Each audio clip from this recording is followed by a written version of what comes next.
Hero, villain, and victim. The hero is the one who makes it better.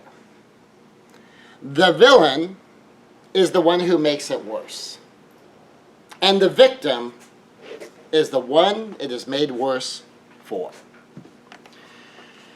The number of stories about this that we could tell abound. But we have a typical pattern that we see a lot whenever there's a challenge, a problem that arises, a difficulty, when something goes wrong. And this is the pattern. The pattern is, we have a problem. I make myself the victim. I make you the villain. Then, I demand you be the hero. So say, for instance, I'll take my recent life as an example, that I am off on a trip, and I have a date, and my date doesn't show up. And I've got $250 of show tickets and dinners and whatnot that were part of this event. Now, suppose then, I want to take it out on this woman. I want to find out what's going on. What do I know? Well, what I actually know is it's daytime, she's not here. That's what I know. Why isn't she here? I don't know that. I don't know if she's just ghosting me. I don't know if she forgot. I don't know if she couldn't get a ride. I don't know if she's homesick. I don't know if she just overslept. I don't know if she's snubbing me. I don't know. But a typical way people would handle a situation is that there's this problem, and I'm the one about to lose out on $250 that I could have shared with somebody else had I known far enough in advance, and it's for a show tonight. So a level of frustration would be completely understandable. And I could make myself the victim of this $250 loss.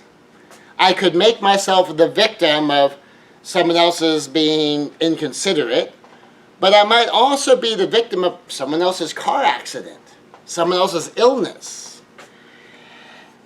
And if I were to turn around and make her the villain, if I were to cop an attitude with her, if I were to even flat out judge her, call her names, without knowing what's going on, and she had a really good reason for not being there, that's a problem. Because ultimately, what would I want from her? I would want her to step into the hero role. I would want her to step into the role where she makes it better. And if that's where I want her to be, why am I spending all this time casting her as the villain? The definition of a problem is something with a solution. And if there is no solution, there is no problem. It's a fact of life. When you have a problem, you solve a problem. When you're dealing with a fact of life, you adjust to facts of life. Well, I don't know what's going on. Because here's a problem with a typical pattern. We have a problem. Well, what's the definition of a problem? Something with a solution. So we have a problem, so something needs a solution. It's also possible we have a fact of life. In which case, then, our problem is, how do we adjust to this fact of life? Another piece of this is that, yes, I am a victim. It is made worse for me. But if we have a relationship, I'm not the only victim here. The relationship is also a victim. So we, in relationship with one another, are also a victim of this problem. And you are a victim because presumably you're not doing these things to do damage on purpose.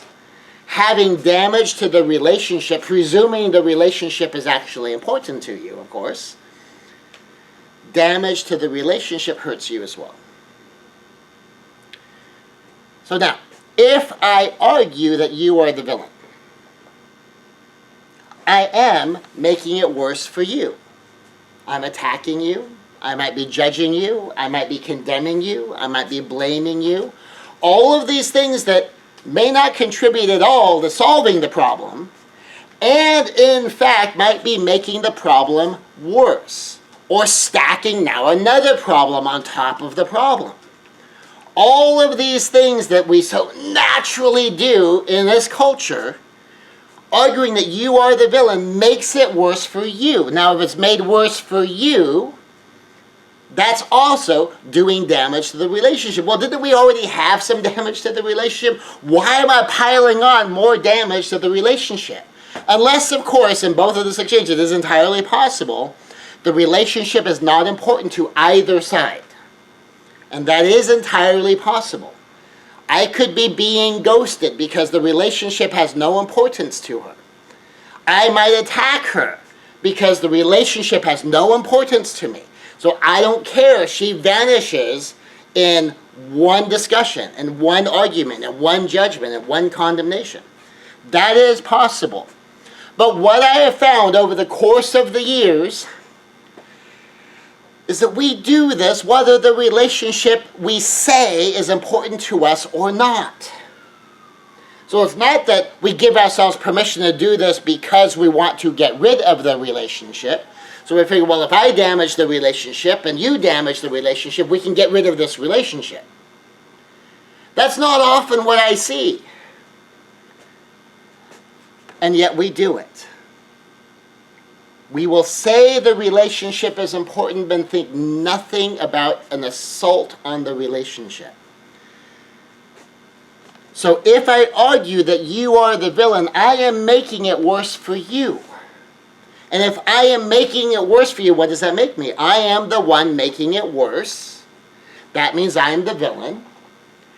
And I'm making it worse for you. That means you are the victim. And then we expand to that. If I am assaulting you, I am assaulting the relationship. So now I'm making the relationship a victim. And who's doing that? That would be me. So I'm the villain to the relationship and the villain to you in seeking to make you the villain. And so I become the villain. And if I'm going to ask you to be the hero anyway, if at the end of arguing for this proposition, where if I win, you're the villain. But then what do I want to do? I want you to be the hero. I want you to make it better. I should just start there. I should just start where I'm going.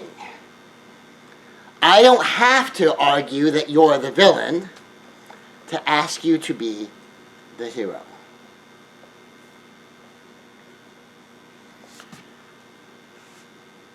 I was teaching this in the room. I had a good friend sitting up in front. And so I called Jenny up and said, suppose we have a problem. You made a mistake. You forgot something. You said something. You did something. And I don't like it. But you're my friend. I know you love me.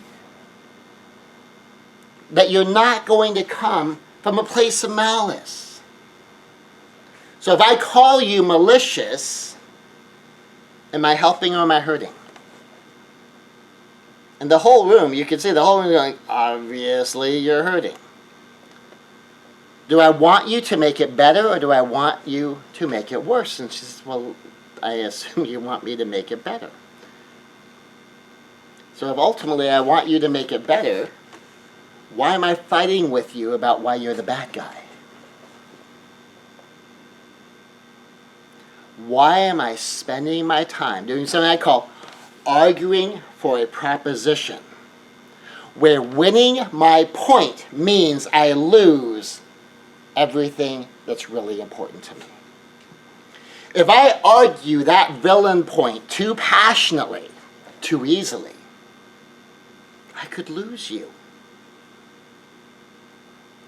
if you believe me that you're bad, you believe me that you're incompetent, you believe me that you're hurtful to me, you believe me that you are the damage doer, what am I going to get more of? I'm going to get more of all the exact things I do not want.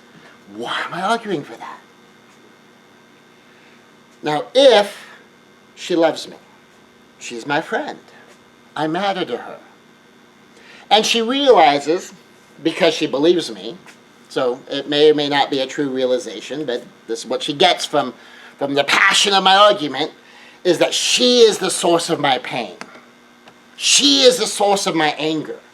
And she would do me a favor if she would just leave.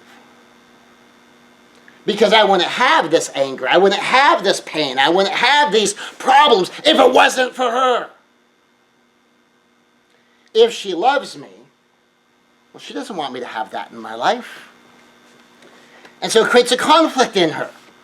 If she really is the villain of my life, but she loves me, maybe she needs to stop being my friend, so that I stop being so hurt, and I stop being so angry, and I stop being so fearful, and I stop being so overwhelmed, and I stop being so hopeless because of all these things she's doing to me. Now then there's the other side of it. Suppose she knows it's not true. I'm still passing judgment. I'm still condemning. I'm still blaming her. I'm casting her in the role of the villain. But she knows she's not the villain. Then she has to make a healthy self-love relationship. Do I maintain a relationship that every time something's not going his way, I'm the bad guy? Not that we have a problem to solve. I'm the bad person. I'm the evil person. I'm the mentally deranged person. I'm the crazy person. Then if she has a healthy self-love for herself, maybe she needs to say, I need less of this guy in my life. So it gets to be one of those things. If I get carried away on the you're the villain, you're the villain, you're the villain. If she believes me, I could lose her as a friend. If she knows I'm wrong, but she knows I will go there, then if she has a healthy self-love, a healthy self-respect, a healthy sense of self, she has to consider, do I really want to be friends with someone who thinks these things of me? Who, because he asked me for a book or a DVD and I forgot that I'm all these terrible things? Is that really who I choose to be friends with? So there is a risk, as between healthy people, a very serious risk of losing the relationship. In fact, here gets to be one of the difficult things. Someone's keeping the relationship kind of depends on one, the other, or both being A, unhealthy, or at the very least being regarded as unhealthy by the other person. Instead, what if we did the hero maker thing? The hero maker. Well, the hero is the one who makes it better. So a hero maker is one who makes those who make it better. Because that's the end goal anyway. I'm not the villain maker. I'm not here to argue with you to prove to you that you're the villain. I'm here to recruit you to be the hero. I'm not here to tell you that you're the one messing the world up. You're the one messing my life up. You're the one messing the business up. You're the one messing the relationship up. My goal instead is to get you to be the one making it better. That's what I want to be. I want to make it better. And I assume you are here because you want to make it better. So my partner in any relationship, whether it's a friendship, whether it's a teacher-student, whether it's a coworker, whether it's an employee, whether it's a boss, that's a partner. And we are partners, not opponents.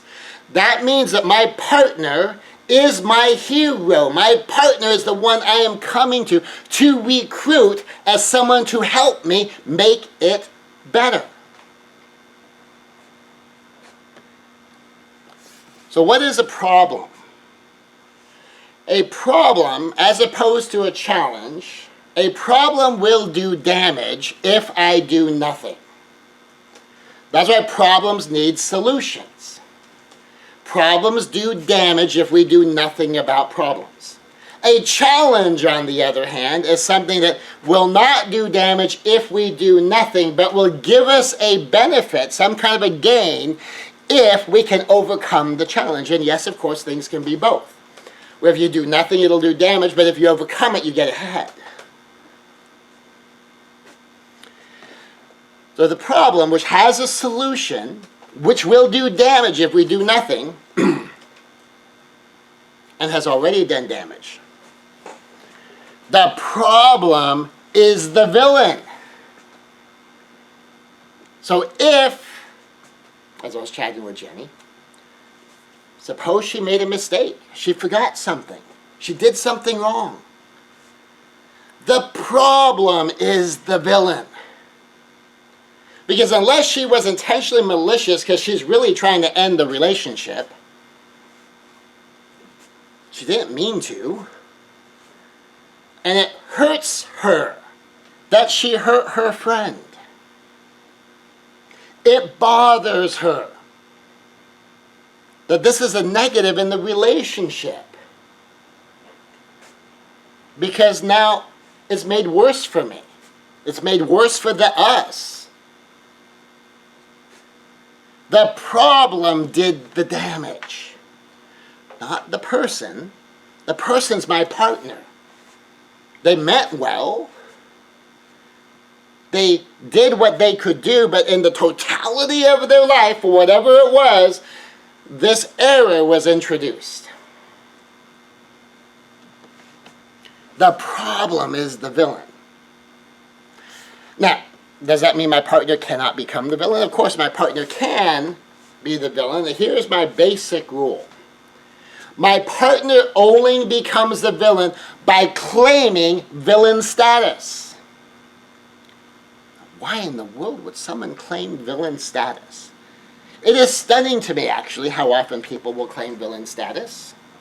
Villain status is claimed with a fact of life claim on villainy. So what's a fact of life? Remember, the definition of a problem is something with a solution. If there is no solution, there is no problem. It's a fact of life. And so when you say there is no solution, I have no solution, I have no power, I have no context in which I can have anything ever be any different, that is a claim on I give myself permission to be the one who makes it worse. Here are 7 ways someone can lay claim on villain status. A big one is, this is who I am. Sometimes people will do things they know are hurtful. And they'll just say, this is who I am. Tough. I'm a mean person. I've literally had people say, it's like, well, you know, you always hurt the ones you love. You should just take it as me loving you. So if someone says, this is who I am, what they're saying is expect more of this. Now, in the context of this is who I am, part of it is, this might be who they are. And if they see who they are as a solvable problem, that can be okay. So for instance, if I were to say, well, I'm just a forgetful person. All right, well, what I'm telling you is, in the context of this relationship, one of the things you should expect from me is I forget stuff. So that means in some way, shape, or form, our relationship has to take into account the fact I forget stuff. Now, my solution on things, say for instance, if I'm back with my friend Jenny, and suppose she was supposed to bring me a book and a DVD, and she forgot. Well, why in the world, if I know that she's a forgetful person, am I relying on her remembering? And if she knows she's a forgetful person, why is she relying on her remembering? Instead, what we should do, I'm the one who wants the book. I'm the one who wants the DVD. The agreement we should make is more along the lines of, can I send you a text later on to remind you to put the book and the DVD in your bag that you're bringing to the seminar for me? And if she knows she's also a forgetful person, she won't take any offense of that. She'll say, of course.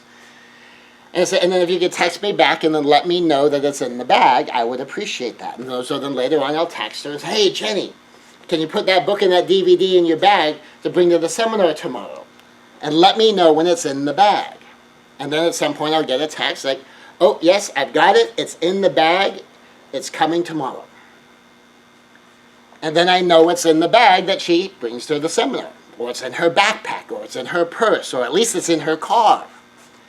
And so I make those kind of agreements with people all the time because I know all of us forget stuff. And I'm the one who wants it, so if I'm the one who wants it, I will take the steps to make sure I get it rather than relying on someone else to meet my priorities.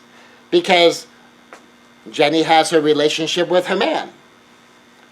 Do romantic partners sometimes provide distractions?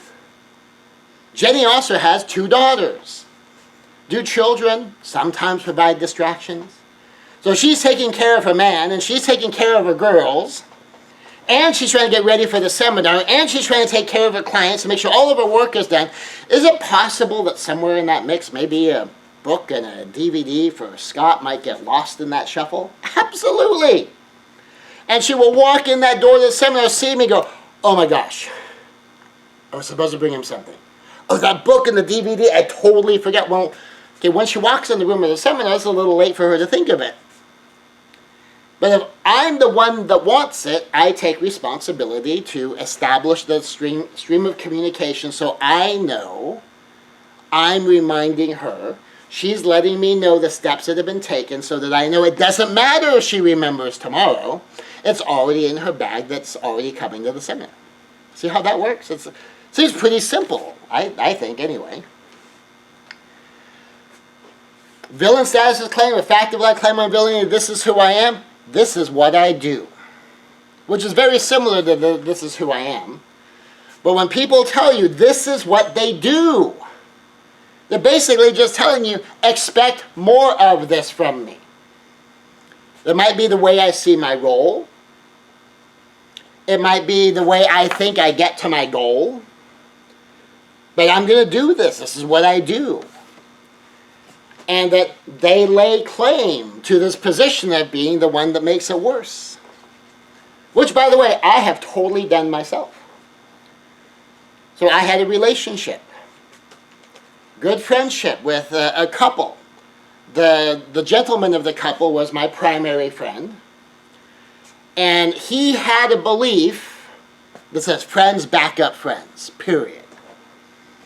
I had a belief that friends back up friends when friends are being responsible, good, or in pursuit of happiness. Friends don't back up friends if they're being irresponsible, we'll say ungood, or if they're doing stuff that's causing misery. So I have my rules. And he got mad at me because I wouldn't back him up with what he was doing. And there was a totality of circumstances there that had to do with his responsibilities and had to do with how his failure to step up to his responsibilities was going to impact a friend of mine. And I essentially let him know kind of these 3 tiers, and he got mad at me. And I told him, well, this is what I do. This is my definition of friendship. And I'm not going to back you up doing something that I know another friend is not going to want to take his action because of your actions. And he needs to know. But I'll give you 30 days to clean it up. And he did, but he was mad at me. I was totally okay ending that relationship. Because what I do to him makes it worse to him, and I'm not going to stop doing that.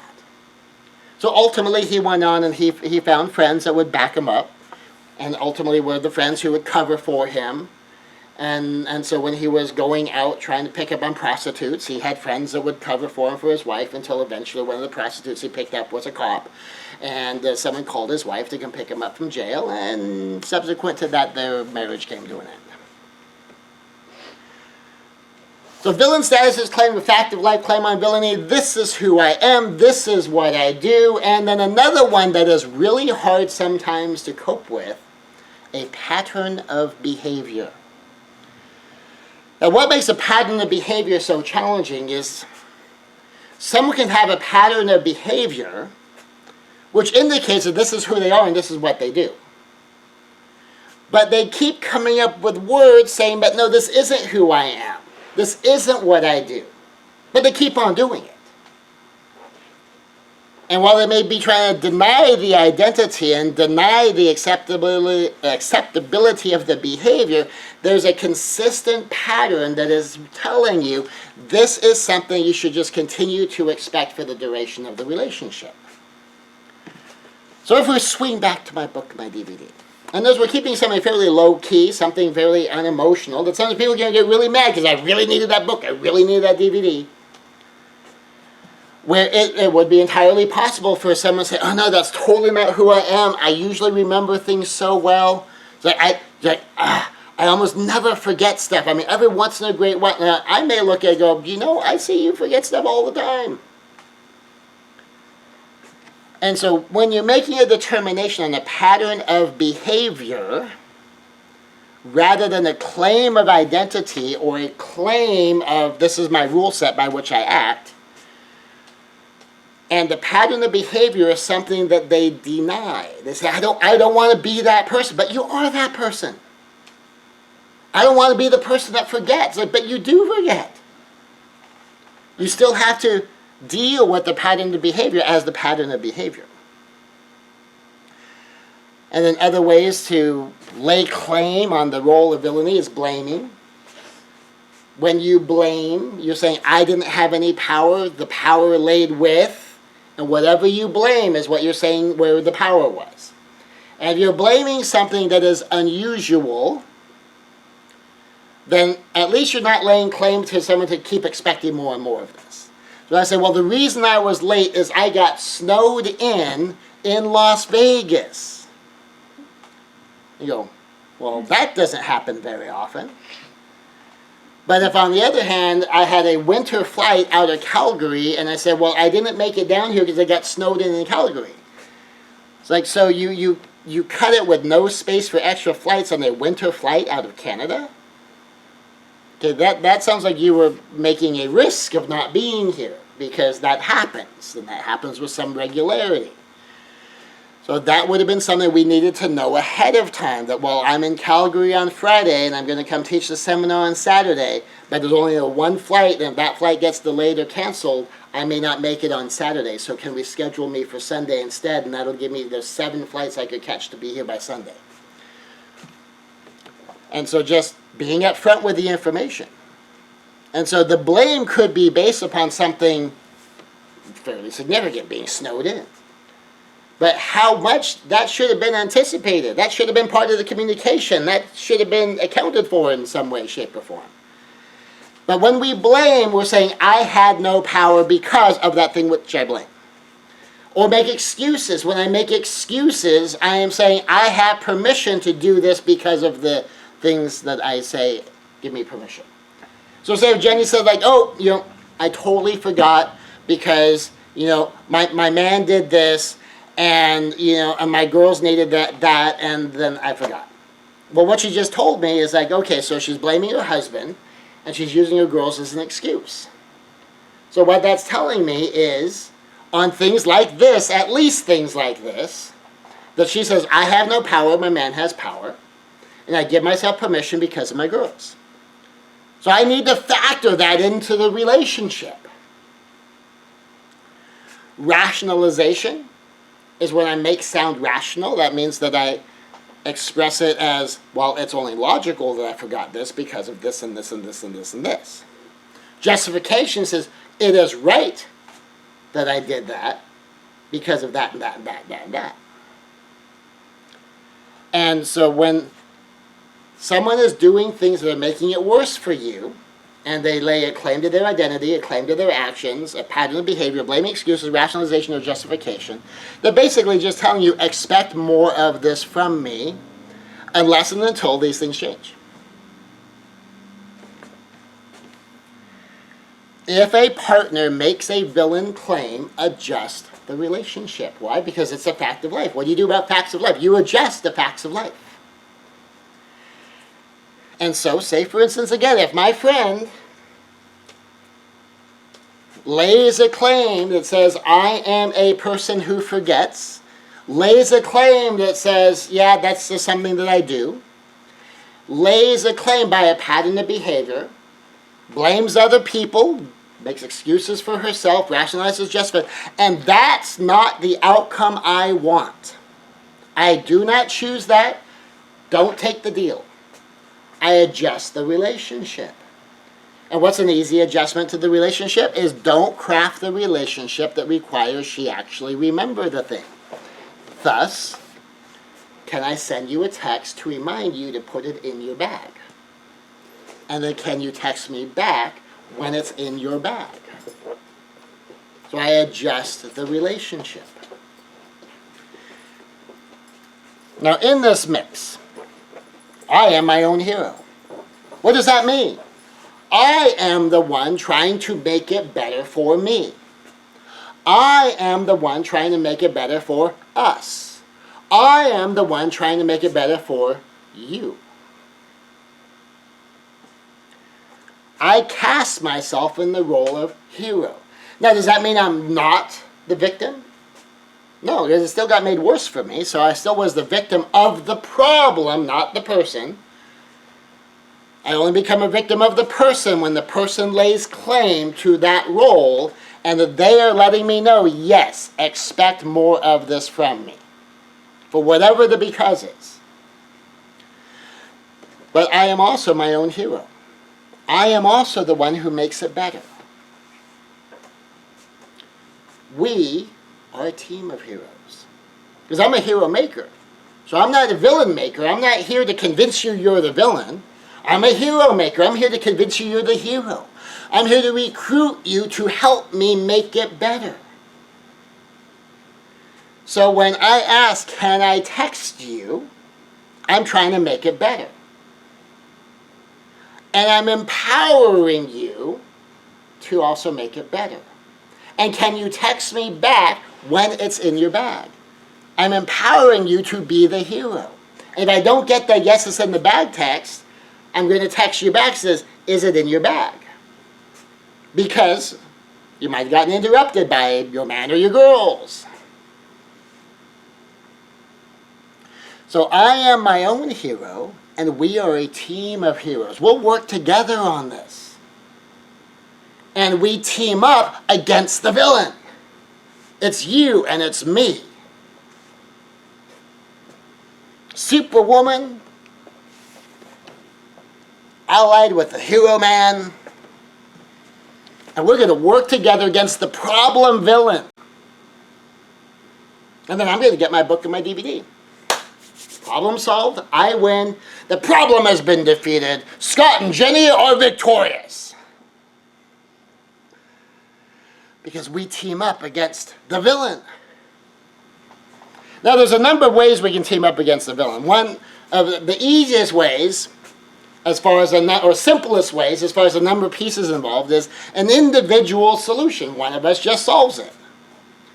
So I've got another friend, and she is constantly in the habit, when I ask her if there's something she could do, she doesn't just say yes, unless it's something she can do right now. She'll say, yes, I set a reminder.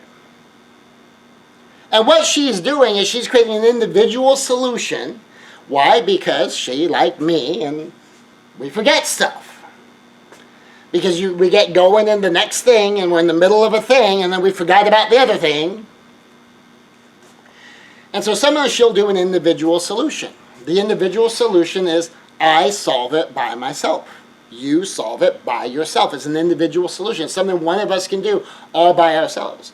We can make use of tools. We can make use of technology. We can make use of reminders. We can make use of other people. We can delegate.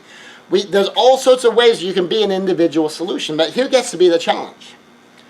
Some people, for whatever reason, feel bad when they can't be the individual solution. All that means is you can't be the individual solution. So sometimes one of us can't solve it, and even if one of us can solve it, very often, the next level is even better. The collaborative solution. The collaborative solution, we solve it as a team. So the collaborative solution is I send you a text, you send me a text. We work together to make sure this thing happens. I don't put it all on you, you don't put it all on me. We work together, and then if I forget to text Jenny, and she forgets to bring me my book and my DVD, whose fault was that? Both of us. I was the one that wanted it. I should have sent the text. And then I can take responsibility for not having done my part of our collaboration. Now, if I forget to send the text and she remembers anyway, whoa, double bonus points for Jenny. I get my book and my DVD. I forgot to uphold my end of the collaborative solution, and she stepped in and she was my hero. She made it better when I forgot to do my part.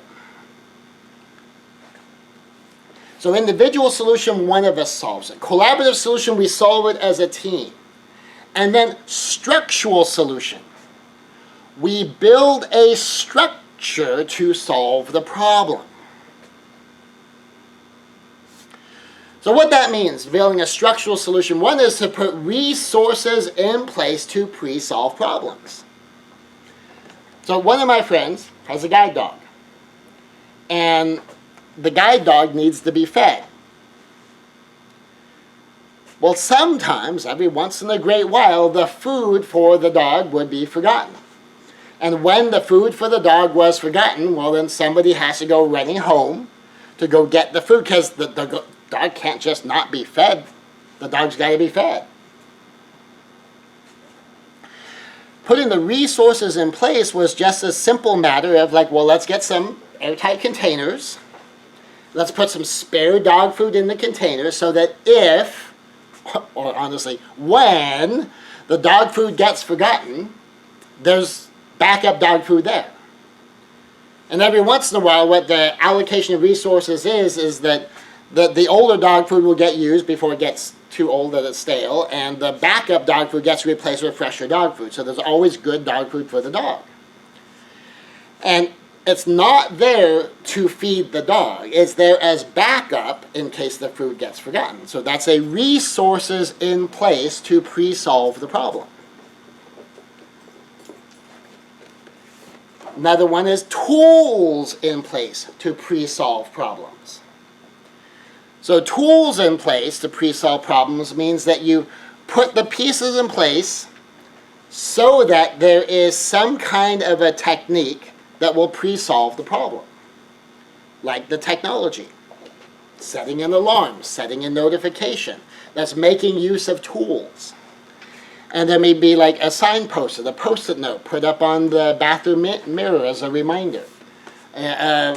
Sometimes I'll go put stuff in my car as a reminder, where I literally have an envelope sitting on my dashboard that has my reminder in it, and I can look at, oh yeah, that's right, on my way to this, I have to do that.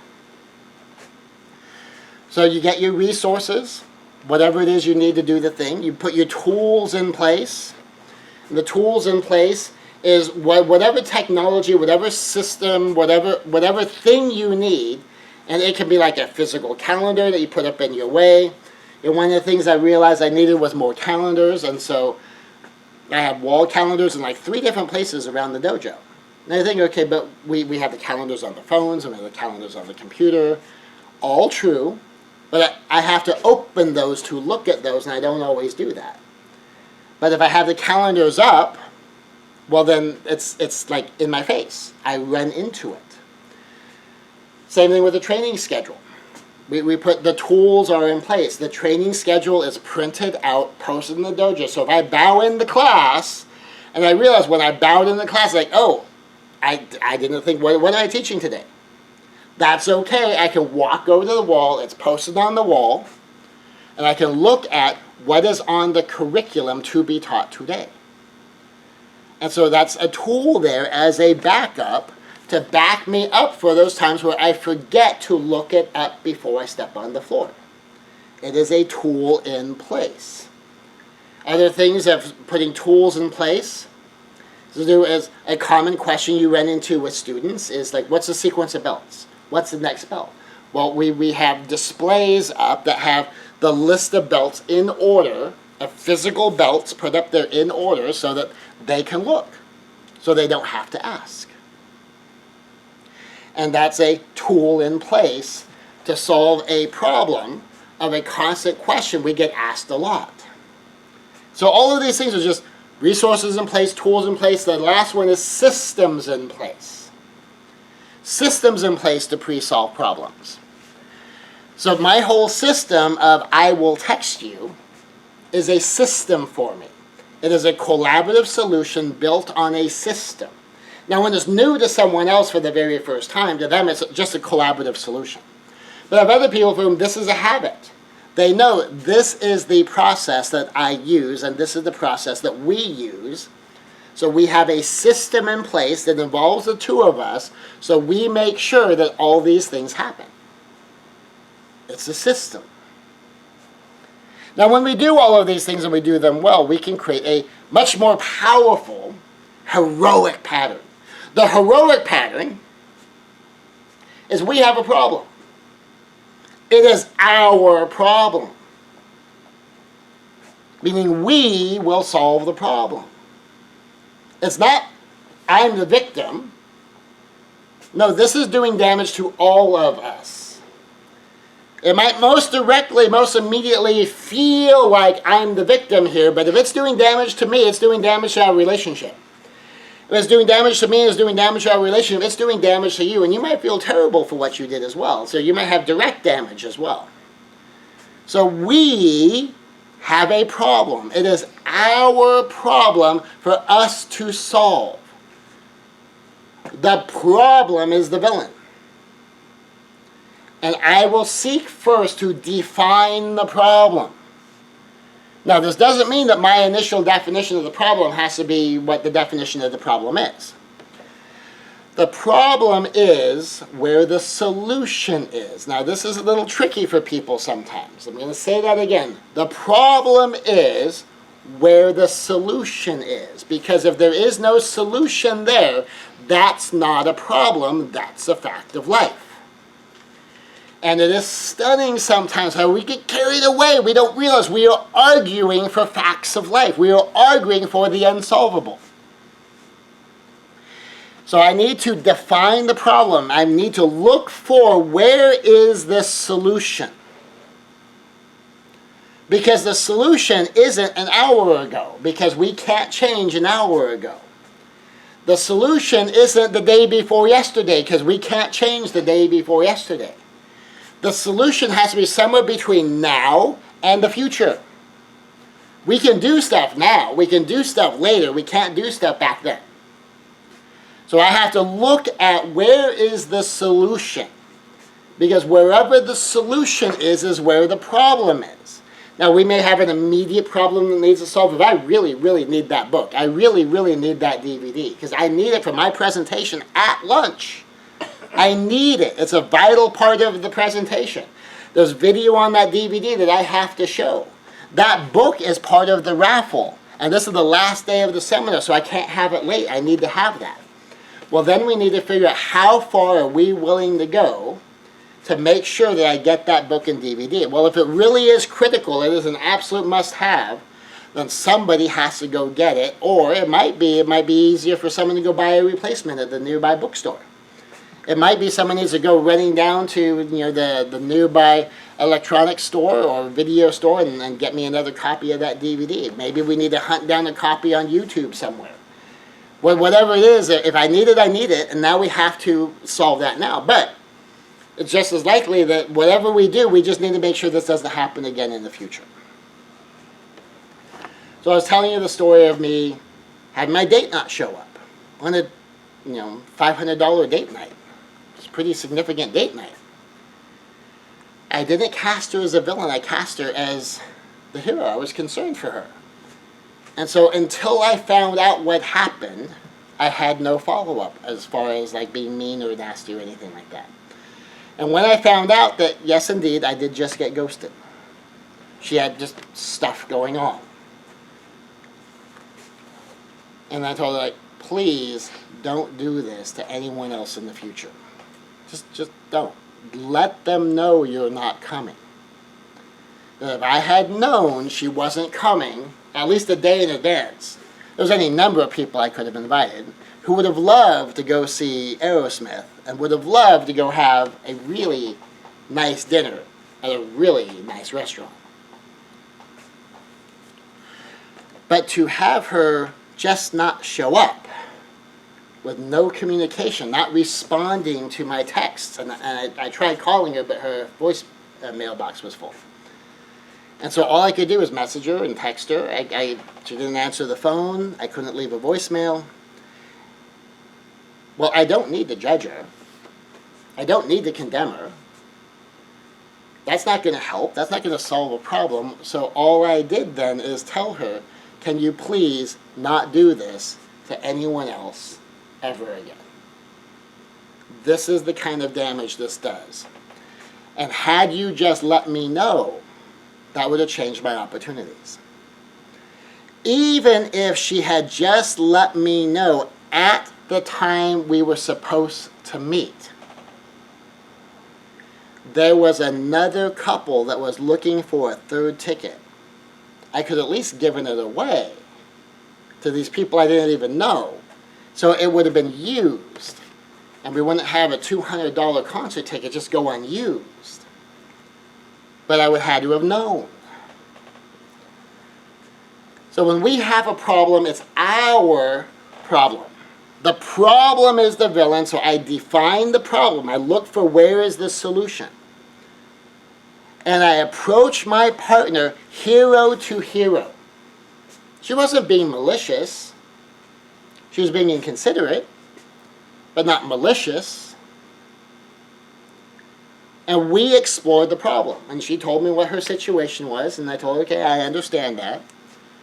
Given that situation, there was still nothing stopping you from at least letting me know that you weren't going to come. So in the future, because no sense jumping on over the past. There's nothing she can do about the past. But in the future, please don't do that to anyone else.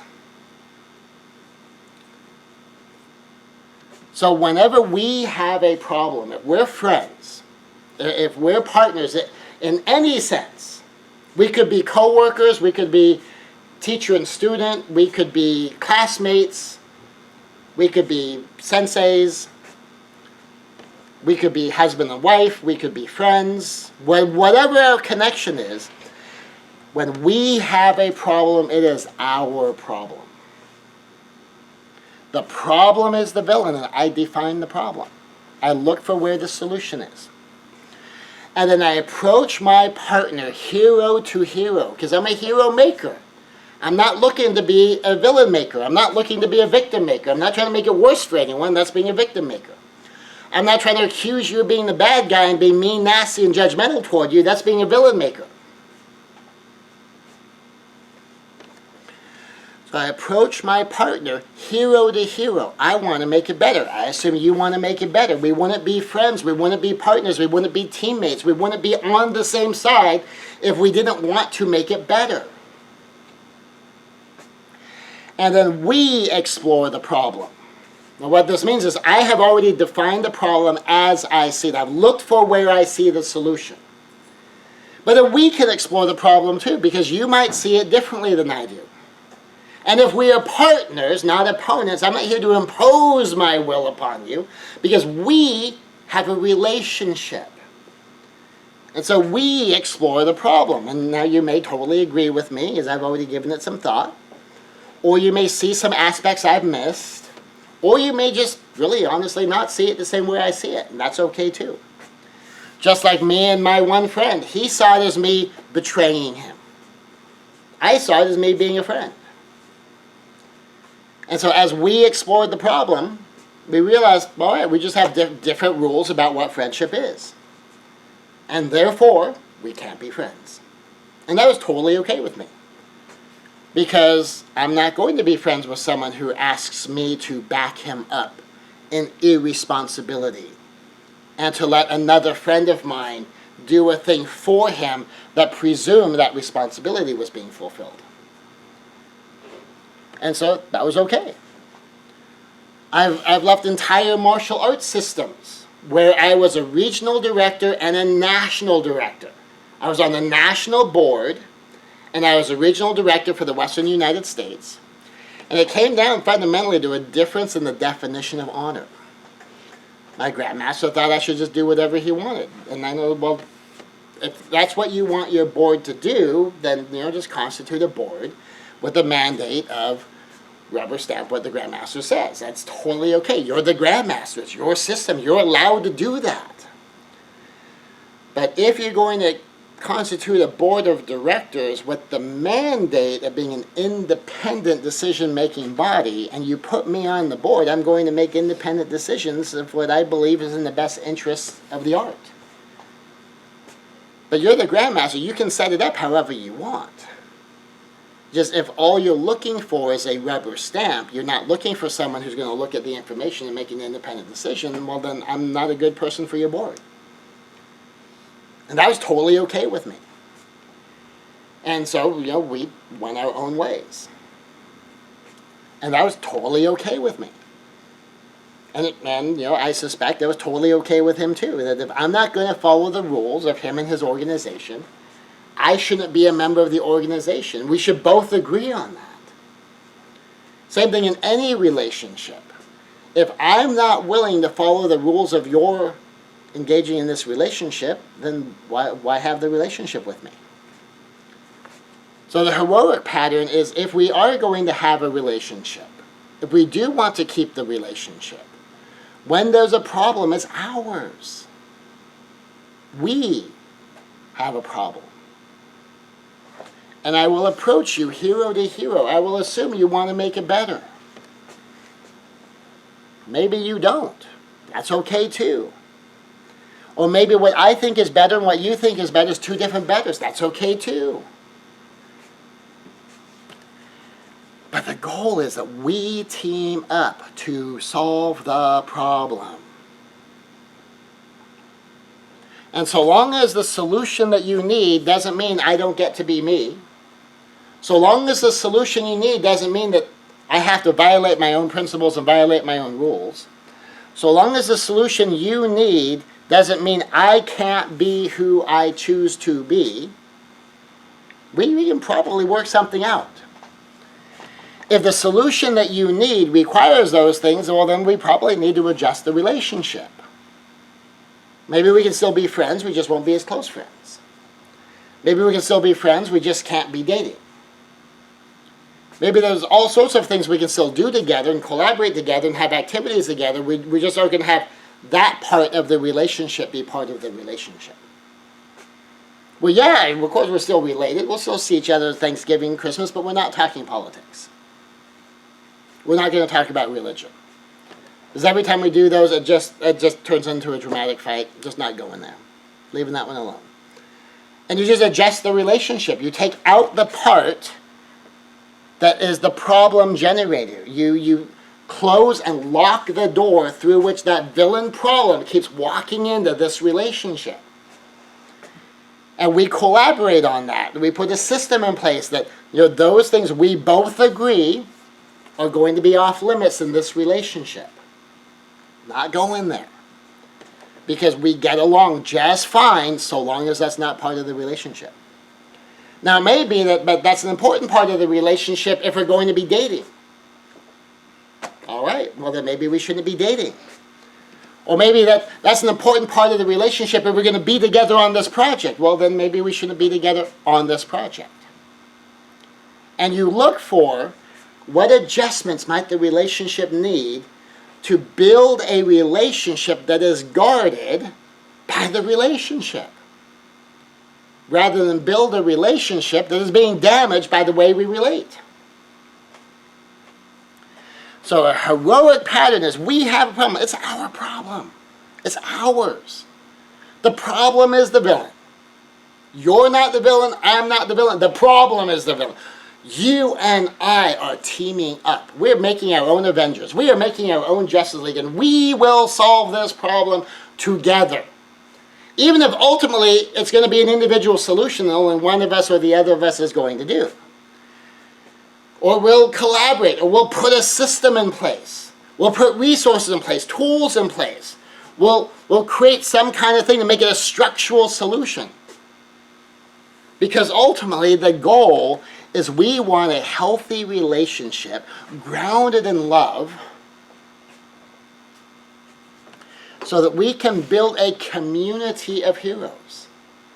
A community of people all wanting to make it better for each other. And Ohana is a community of heroes.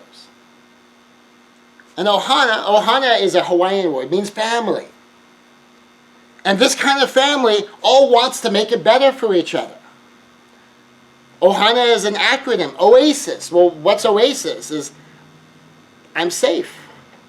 It's a refreshing refuge. That makes it better. Harmony. What's harmony? We don't have to be the same to be together and get along. That makes it better. That's heroic. Assertiveness. Moving forward on purpose with respect for others. With respect for others. That's making it better. That's heroic. Moving forward. You know what your forward is. That's making it better. That's heroic. Nobility. Be our highest and best self. That's heroic. And aloha. The spirit of love. I want the best for you. Obviously heroic. Obviously making it better. I want to be the best for you. I want to find that relationship that we craft, where me showing up in your life is a plus, not a minus. And I want you to have transcendent joy. Hero, hero, and hero. So that's why I'm getting to be known as the Ohana Master. Double meaning in that. One is the master of Ohana, and the other is the practicing Ohana, and also being a master. And my goal, my passion, is hero making. Be the one who makes it better. And be the one who calls other people to make it better. Heroes calling heroes to heroism. People making it better, equipping other people to make it better. Hero, villain, victim. The hero is the one who makes it better. The villain is the one who makes it worse. The victim is the one it is made worse for. All of us will have stuff sometimes made worse for us, but our villain is the problem, and our partners are our heroes. And I am someone who seeks to make it better, calling others to also be those who make it better. And we will build an Ohana, a community of heroes.